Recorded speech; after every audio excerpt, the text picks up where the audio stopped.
We are now live for the first, technically, Teach Talk, which is a slight twist on our regularly scheduled Tech Talks. Last week we talked, well, Tom did a great session on the tech of student recording using Panopto. And now, Nick, you're going to talk about the teach of why you might want to do things like that and in what ways and some best practices, and take it away. Yeah, well said. Yeah, so this is going to be the companion to Tom's walkthrough of how to use Panopto for student recordings. This has been something that we've actually gotten quite a few questions about just this term, so I'm hoping it's landing at the right time for folks. But the first thing that I want to address is the title, right? We're so used to being the ones on camera as instructors, the ones providing content. This is a great opportunity to also kind of build that skill for students. So with that, we've got some quick objectives. So I'd like us to try to identify why we would use a video submission in lieu of a different format. We've learned kind of how to do it, but limited time, we weren't able to really talk about why. Why is this something we would want to do? We're going to try to outline some design considerations. Of course, it's not going to be exhaustive. You'll probably have some specific situations in your courses where you'll want to kind of think through what a successful video submission looks like for you. But hopefully we'll get to kind of, well, get all the generalities out of the way. And then hopefully at least get to some examples of video submissions assignments that we can kind of pick apart and see what's good about it, what's maybe not so good, and kind of build together. So with that, let's just dive right in. So why would you ask students to submit recordings? Well, the big one that we're seeing is folks using this to enhance academic integrity. So you have kind of this authenticated product, as if Caleb or Cassie records something, it's authenticated by their voice, their device, and that kind of gives us a level of accountability, but also having to perform something has this other layer of accountability associated with it. That, say, writing a paper doesn't. Paper is a little bit more anonymous than, say, my voice is going to be out there projecting my ideas, and in some ways that can also increase accountability for the students. But there's also some really cool things that we can talk about when it comes to personalization, right? When we're doing presentations that are recorded, there's a lot of really cool opportunity for creativity and expression that you don't get in other formats. Think about kind of the students we have today and their ability to edit and create skits and sketches via various social media apps. That skill is something you can kind of tap into using some sort of recorded format. But also the variety of ways you can provide information. We'll kind of get into examples of what you can use video recordings for. We've got quite a large list. You'll kind of see what that kind of entails once we get there. But then also it can be a great opportunity for allowing a student to select it as a submission option. So being personalized, you can kind of embed recorded assignments or this format within, say, a larger written assignment. So you can do either a written essay or narrate your thoughts. It works really well as kind of just another option for students, and most students may not take you up on that if it's just as a optional submission format, but it gives you a little bit more variety, and then you're not just reading the same essay over and over again. You have this thing that you can listen to. And then one of the things that I really like about it, it's got kind of, well, I should say it this way, it gives us opportunity for flexible engagement, right? You get performance without the pressure of a live audience, which can kind of mess with your assessment. In some ways good, in some ways bad, right? In some courses, you might have objectives that are public speaking dependent, but in others where you're just trying to get ideas across, you might not need the pressure of the live performance to be interacting with that. So yeah, we can kind of present, and because it's, doesn't have this live element, we can refine while uploading. That's going to be a natural organic process for the student. They might record a couple of times before they send in the final. And that's whether it is a structured experience or not. If you scaffold it to have multiple drafts, then obviously that's also totally feasible, and this format actually really supports that. And then when we're talking about flexible engagement, this could also be a tool for accommodation. Again, we're talking about options for submission selection, but if you have an assignment where a student is not able to access it in the same way, or basically show evidence of learning in the same way as a student that is able to type or some format like that, well, narrating your thoughts is a great accommodation tool, or having that as an option for students. And then the last thing that we were thinking of was an opportunity for reflection. Many times we have a performance or a presentation where there's no recording that a student then gets to kind of critique specifically of themselves. So it's a really, really easy way to have somebody perform, but then have an artifact that they can on a later assignment, again, reflect on, assess, whatever they need to, and then that makes it really easy to scaffold for later larger presentations or performances. Maybe you start with kind of a low stakes recording and then work your way into that live audience kind of peer pressure space. Yeah, there's kind of a couple different ways to do that, but this in a nutshell is where we're kind of thinking that these can fit in.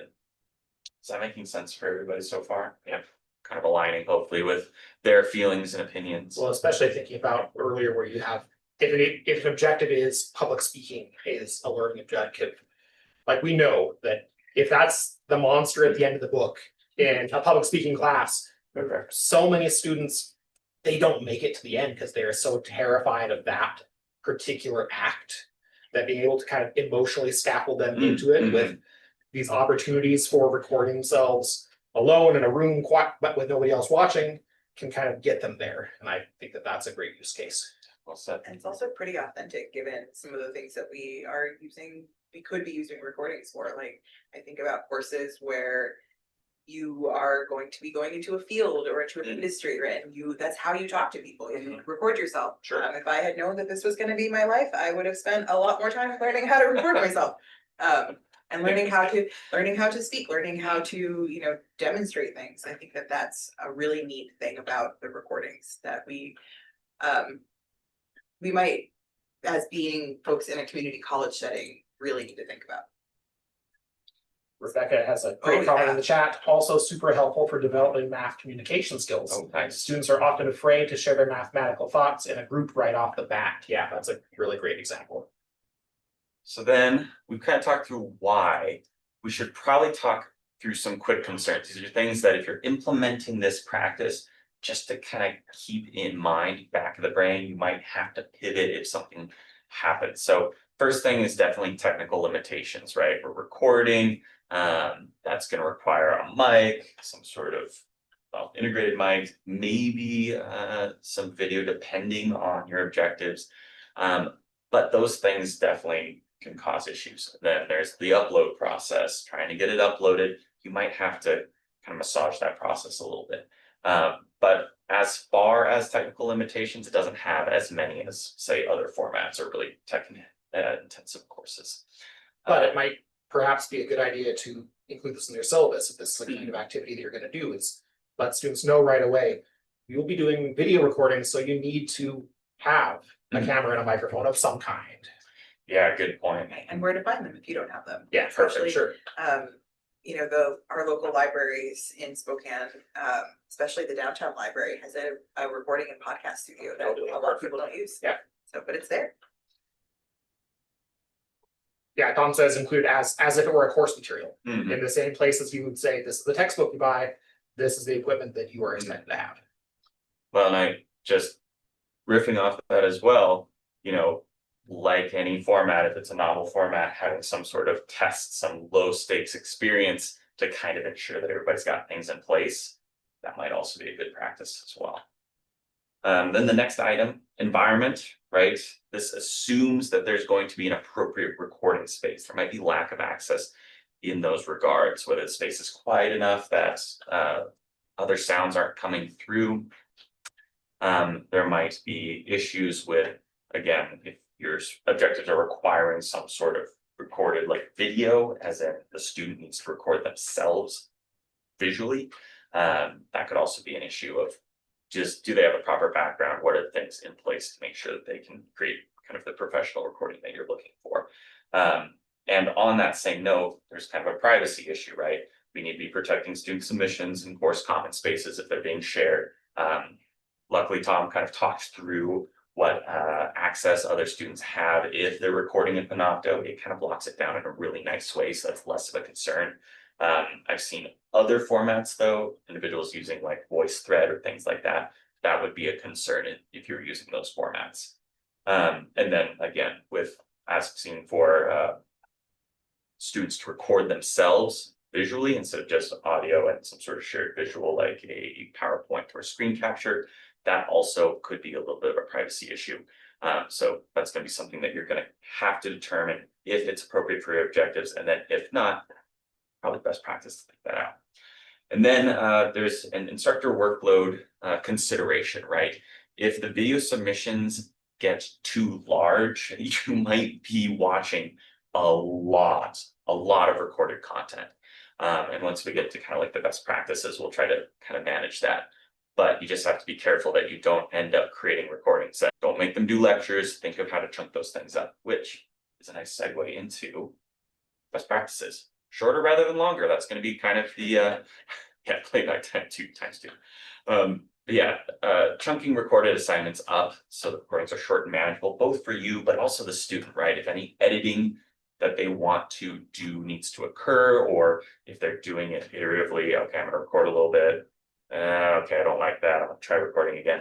If they're trying to record a 20-minute section over and over again, there's going to be a pretty intense load on that student to be able to complete the assignment. So smaller is probably going to be better. And then we're going to try to emphasize meeting objectives over perfection. Having a strong rubric and clearly stating what isn't being assessed might be important. I'm not assessing, the quality of the recording. I'm not assessing your ability to edit the recording. It's not the recording that matters. It's how you basically meet the objectives or transfer the idea. When I do video assignments like this, part of my rubric is a time expectation where there's both a floor and a ceiling to that. So for example, I might say, I want your video to be between 3 and 5 minutes long. If it's more than 5, you are taking too long. If it's less than 3, you're probably not providing enough detail. Because if you don't provide some guardrails, I could imagine a student panicking and accidentally creating a 20-minute video where they can't get to the end and they don't know how to shorten it. Just like with an essay. There you go. Just like with a paper, right? They panic and they fill, and it's 20 pages. You're sad. So then kind of the last couple, we've got to be prepared for tech issues. It's going to be a reality because we're adding this layer, this technological layer in between us and kind of the accessible artifact. Low quality cameras or microphones may inhibit a student's ability to create an accessible artifact, but just like Cassie was saying, there are places that have these available, library of things on both campuses, but be prepared to pivot certain students to an alternative format, space, or device if tech issues arise. You'll probably have to manage that interaction because there isn't like a support team for specifically these kind of issues. And then the last one is just kind of avoid assessing environment. Just like we said on the last slide, not assessing space. So avoid requiring recordings of the students, screen capture, demonstrations of tech on their computer, PowerPoints, that kind of visual. That's the important thing. That's usually what our objectives are tied to. And then you can kind of keep that element out of the mix. Janelle has a question. Janelle, what do you mean when you say that? Yeah, and now I have 2 questions actually. The first one is what Nick was just talking about as far as the tech issues. I mean, I have never, I have a lot of students who are very low income, and I've never had an issue where they can't record and upload. Well, not an issue that it was due to their phone's, poor quality or something that they couldn't upload. It was just, the tech issues I've experienced have been more just kind of going through the process and becoming accustomed to what you do when and how, rather than the actual, tools, right? Hardware. And I'm wondering, has anybody had experiences where they're like, where the hardware itself has been the prohibiting factor? My mic breaks every other week. I have a mic graveyard at my desk. I've got a headset, a handheld mic, there's a mic on the ground, The more complicated your hardware setup is, the more options there are for it to fail. Yeah. So usually built-ins are they're better off with just their laptop camera and microphone most of the time. Or phone. That seems to be working pretty well too. So Oh, okay, then my next question was about this last bullet point here. So if I understand you correct, Nick, are you saying that you're suggesting not to have the camera on their face? Yeah, if it's not required for your objectives, it probably would be best to leave, say, the video off. So, for example, right, you see us in the kettle. I am projecting the slides to you all. The slides are the visual that is necessary for the objectives to be assessed, not kind of the space we're in, the clothes we're wearing. Sometimes that can create an undue pressure or stress on students that might not have access to certain things. It's one of those things where you won't know until it causes an issue. So it's one, if you can leave it out, better to leave it out. But I can Unless imagine it is like a public speaking course Yeah. where there might be elements of professionalism. eye contact, those might be things that are being assessed. Yes, yeah, that really gets to the heart. I mean, and not only that, but I mean, I completely do the opposite of this bullet point because I ask students to practice because, well, it's BT, so they're going to be working in an office environment where they're doing this all the time. But I ask them to practice having eye contact with the camera and not reading to me from their notes. I mean, I want to see them thinking, not just hear them reading something that maybe they wrote. You know what I mean? And so that's why I think I find that to be very valuable to see, to have the camera on them and God's honest truth by the end of the quarter, students always, I mean, I do it they have tons of these and every single quarter they get to the end of it and they're like, I hated this at the beginning and now I'm bummed that it's over. I mean, so I don't know. I totally get what you're saying as far as like the privacy issue. Perfectly with your objectives. Pardon? Course or your course, it sounds like it aligns with the objectives of the course. I suppose that's right. When I'm thinking about this, I'm thinking about like, and we'll get into like the example I've got, but if I'm demonstrating something for a math course, there's probably not an element of visual professionalism or presentation practices I need to be assessing. Like the deep dives, like I do those all in my pajamas with no makeup on. Totally. Yes. I would also say that if you are assessing things like eye contact, professionalism, you want them on camera, scaffold your way up to that. Yeah. Give them opportunities to practice. Maybe the first assignment isn't on camera, and then the next one is. Maybe the second one is in private, where it's just going to use the instructor, and then later on in the course, maybe they're doing it in a discussion forum where their classmates can see them. And then they get that feedback at each level. Right. So you're not throwing them straight in the deep end. And then also, I think, just like you said, Nick, we don't know what situation our students are in until they tell us. So sometimes just having that kind of open communication of, if for some reason you are not comfortable being on screen, let's talk about it in private and we can come up with a solution for you. Don't skip the assignment and get a 0 because you're afraid of being on camera. Come talk to me. Mm-hmm. Yep. Yeah, that's all. That's very wise. Yeah. Thank you. So I just kind of want to chime in on this slightly because I've done a lot of video assignments and performance and stuff like that. If you're assessing the performance, if you're assessing like visual communications, right? If you're doing meta assessment, right, of the presentation process, then yeah, like it's going to be important to have the camera on. And I will say, like, that question about has the equipment ever been a problem? For me, it hasn't. The big issues that I've had students run into is finding space, right? Like finding a space to be able to do this that is quiet and contained. So like if people are have some sort of like precarity around their housing, or I've had students at an R1 university come to me and say, hey, I can't do the video proctoring because I don't have a quiet space to do it in. And I was like, okay, we are in an $84 million building right now, and there are individual study rooms all around the perimeter of the bottom 2 floors that you can reserve using this computer system right here. How about that?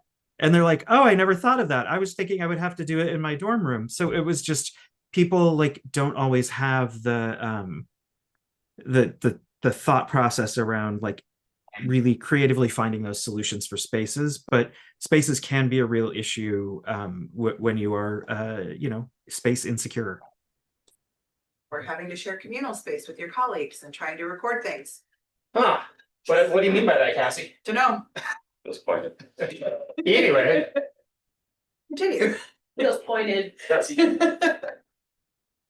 We'll never know. Hmm. So with Moving on. that, what can it look like, right? And I think the thing we commonly see with recorded presentations or basically recorded student work is a lot of times I see it in discussion boards where it's you say something, I say something, and we're just kind of, recording basically little TikToks to each other. But there's so many other formats that I think are possible and frankly could be a really cool application, right? We've got the usuals like these kind of team presentations, but basically short form video essays, video feedback to peers instead of having to do written feedback. There's so many different ways you can embed it. Podcasts are an awesome format. I know of a couple of instructors specifically in modern languages that use podcasts where the students have to get a podcast in a language that is not their primary. And then social media style posts could be a different way you could manage those discussion boards. Advertisements for fake products, that's where the creativity can come in. Skits or sketches, I think that's a thing we'll commonly see as well. Students having some of the skill set, dependent, but from their kind of social media practice. And then one that I really, really like is instructional videos, tutorials, or how-to videos. Especially because IDs, that's a lot of our job is kind of instructional videos, little small snippets to kind of get somebody where they need to go. But that can show a really great understanding or level of achievement with a particular objective by being able to explain it to somebody else. And sometimes you don't get that in an online environment. So this can be a really great stand-in for that. And then simply skill demonstration. A lot of the skills we have now are digital skills, and as such, we can use screen captures, next item, to help us show that we are doing the correct number of steps, and especially with the use of AI and academic integrity concerns, right? Being able to actually demonstrate the skill and go through the steps can kind of navigate around students trying to basically just give you a finished product instead of showing you the process of creating it. Which again, next bullet, showing work or creative process. Other elements, right? Video journals, role plays or simulations, debates or dialogues, like it just keeps going on and on and on. One I haven't seen is like book or media reviews, but I think that's just a failing of my field. I think it's probably used quite a bit, but would be a really cool process for like research papers and reviewing a research paper. Yeah. Just talking out your thoughts. And then, Tom already brought it up. Of course, introductions are an awesome way to basically start the process of using these in your courses, making sure people have the technology that works and your instructions for how to use the technology are working appropriately. when I was teaching a freshman seminar class at my old school, the capstone project in that was for students to give a video tour of a student services location on campus. So they were each given a place, counseling, DAS, financial aid, and they had to go there, film themselves going there to say, this is how you get to this place in this building. And then they did like a 30-second interview with a staff member there. And it was great. Cool. We got to see where it was, what it did. You got to put a face on the department or the office. And every single freshman successfully completed that activity in the 3 years that I did it. They never didn't get it done. And most of them had fun. Mm. I will say for things like this, because I used to use podcasts. I don't have interviews on here. Yeah, put it in there right now. Interviews are good. Interviews are good, but like for podcasts, when I taught mine, one of the things I will say about all of these though is that don't assume your students know the genre, right? That's a great point. They might know some of it, right? But yeah, give them examples of specifically what you want or something, maybe you have one that you make. So I did a podcast where I did the podcast and I tried it.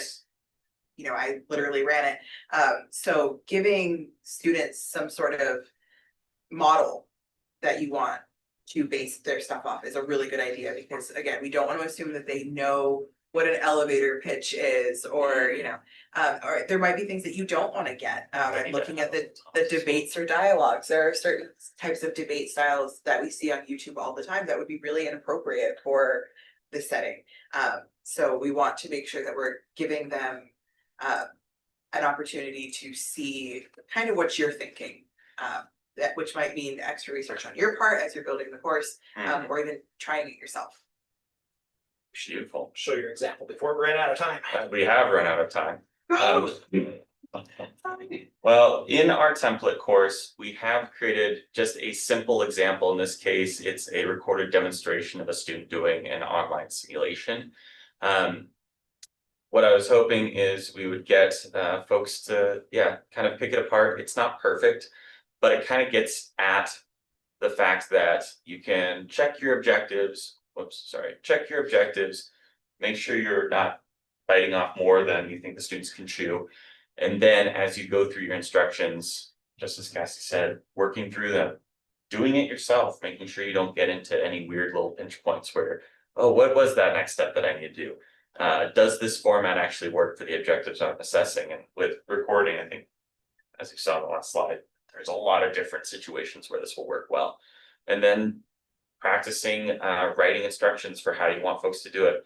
Again, Tom's video from last week is super clear, and the ways that students can access Panopto is super easy. So that's the format we would definitely push you to, though we know there's probably some sort of very specific format of recording. You might have a specific field that you might use instead.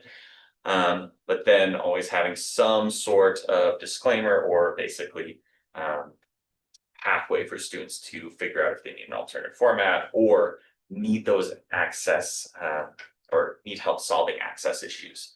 And then again, having a clear rubric that isn't aligned with any like specific mechanisms within the recording, like editing, or again, if it's not associated with your objective, recordings of things that aren't necessary, like kind of cutting through that. And then if it's generic enough, it also allows you to put in an alternative format, like, yep, you can just write an essay about this. If this is what you need to do to get and show evidence of learning, that is fine, because this isn't necessarily tied to the modality, but the modality definitely supports it. Jennifer's got her hand up, or Janelle.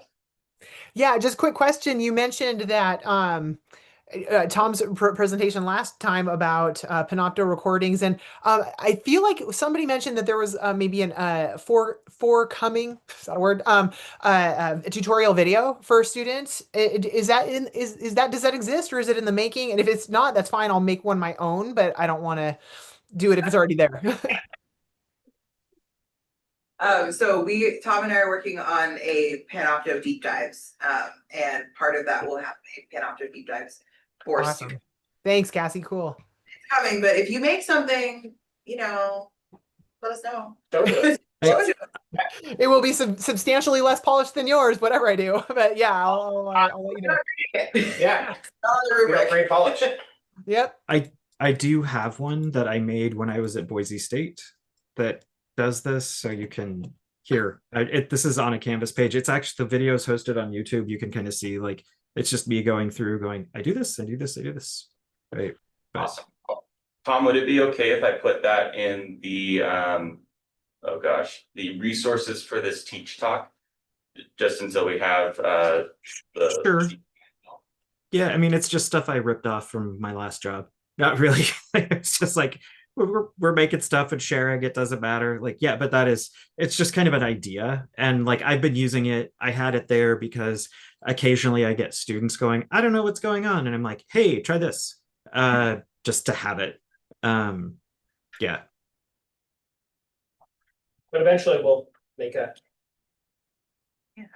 Yeah, there's definitely a localized one coming. That's fine. No pressure. Well, with that, you've been patient because we're 4 minutes over, but I know I don't have any meetings button up against this. So if you need to head out, please do.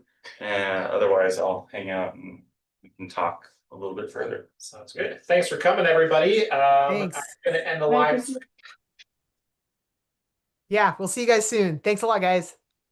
See you. It's good seeing you. Well done. Tom.